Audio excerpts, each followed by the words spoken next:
It was a long, round journey that involved sort of 15 to 18 years in Africa and 2 young children, and the decision to come back and educate our children in Europe. And Anna's Swedish, I'm British, so we shouldn't. So we decided to position ourselves somewhere neutral, and we both enjoyed being in Provence when we were younger. And so it was a sort of a natural place to head to, and it's a fantastic part of the world.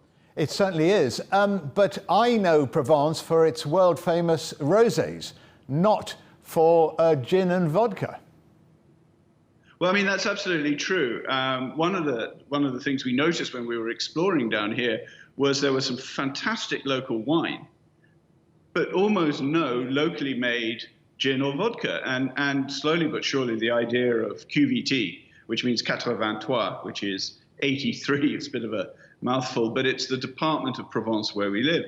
So we saw that there were no locally made gins or vodkas, and that's where the idea of QVT came from.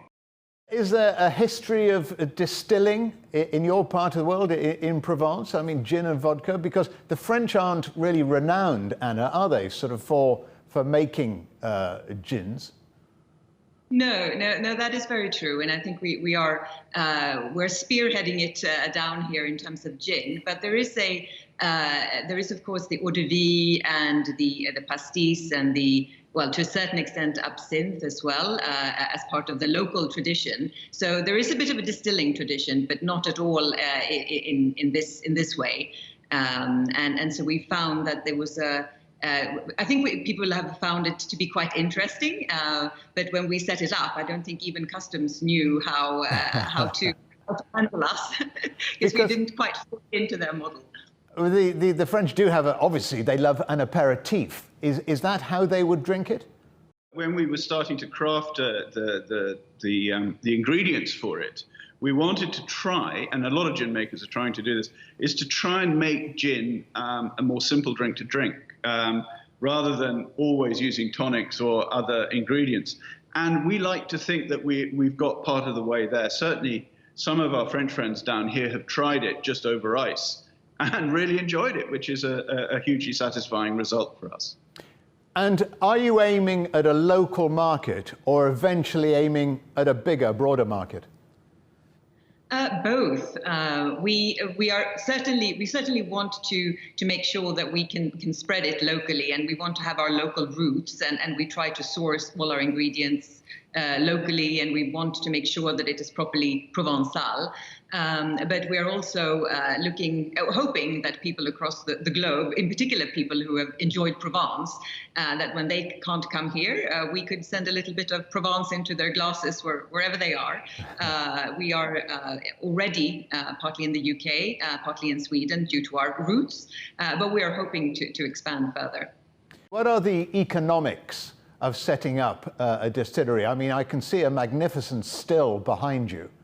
But do you get your money back?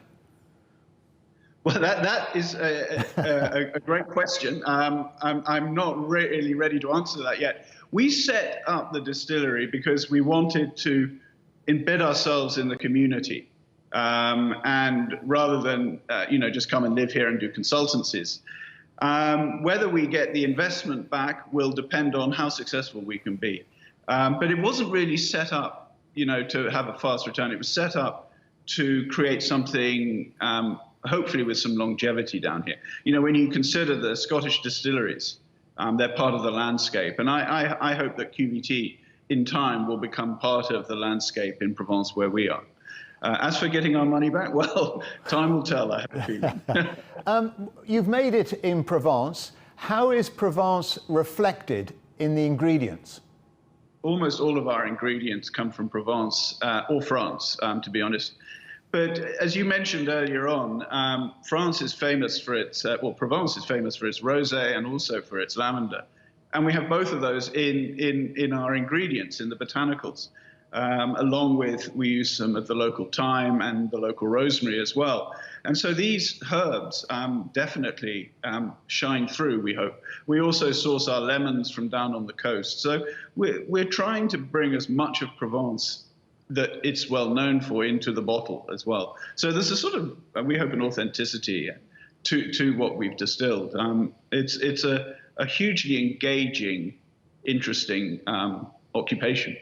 And maybe we can add too that we do use a bit of alcohol that is extracted from the rosé winemaking process into it in order to open up the flavor. So there is also the rosé link, even if you don't see it in the color, it is there in as part of the ingredients. It sounds to me like the perfect mixture, but then again, you're both a very well-traveled couple or family. Did that help in arriving at the final blend in terms of the wines and the spirits, the drinks you've tasted around the world?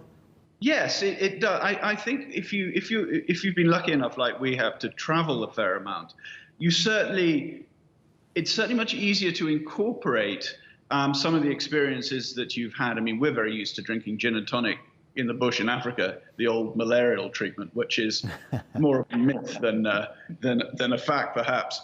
But yes, I think certainly the travel has allowed us to be bolder, perhaps, in the way we approach these. We approach the distilling, and certainly much more open to influences as well. You know, local people here have said, "Oh, you should use this or that," and that's also been part of the journey to create the taste of the gin. Sadly, we're living in the time of the pandemic and the virus. Has that impacted on your plans at all?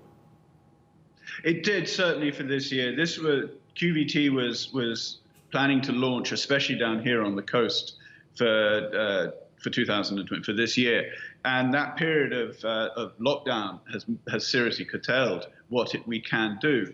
But to be fair to the French businesses and the non-French businesses located down here, they've been incredibly generous and very keen to get back to work, to get their seasons going. And so, although it hasn't been, it slowed us down, it's also meant that we focused on our online business more and more. So in a funny sort of way, you know, people have reached out to us saying, "We've heard of QVT in Provence, can you send us? Because we can't go to you, can you send some to us?" So our online business has certainly grown as well, which maybe is a bonus.